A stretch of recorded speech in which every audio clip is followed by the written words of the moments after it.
The father of the legendary brand was the famous French tennis player René Lacoste. He started playing sports quite late, at 15. He felt immense pressure from father, who opposed training. But thanks to stubbornness and determination, René achieved brilliant results on the tennis court, and later in business. René became one of the Four Musketeers, French tennis players who dominated the world courts in the 1920s and 1930s. The other three are Jean Bourratria, Jacques Brugnon, and Henri Coche. Lacoste won 7 Grand Slam tournaments and twice became the best tennis player on the planet, in 1926 and 1927. The Frenchman was nicknamed Alligator in sports. Each match of René Lacoste was like a show because he behaved quite coolly, fighting for every ball, every serve. The Reptile Association flattered the tennis player. It's unsurprising the crocodile became a main feature of the company's logo. Another version suggests it began with René's trip to Boston for the Davis Cup. They were walking with their coach past the window of one boutique and they saw a crocodile leather bag there. And, according to one version, René made a bet with the coach that if he wins one of the key matches, then the coach owes him to buy it.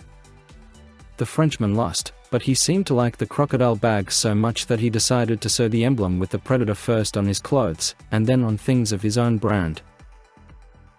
René, by nature, was a person who didn't wait for change. An engineer by training, Lacoste did not plan to put up with inconveniences on the court. He made life easier with many inventions. For a very long period of time, he could not find a sparring partner. Somehow he tried to solve this problem. And thus the cannon appeared, the tennis cannon, which serves the balls itself. And, accordingly, this way it became easier to train. In 1963, the Frenchman made a real technological revolution by proposing to replace wooden rackets with metal ones. This boosted the shot power and game dynamics. Non-tennis player René did not stop there. One of the most common injuries in tennis is hand injuries, which is logical in relation to various dislocations of the shoulder, dislocation of the hand. And all of this is caused by the vibration at impact. René was one of those who came up with the vibration damper.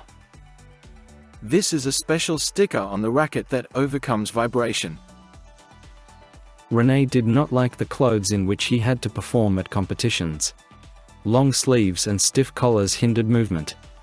One day, Lacoste spied on the idea of wearing short-sleeved shirts from polo players, so in 1927, the 12-12 model appeared, which became the prototype of t-shirts from the legendary brand.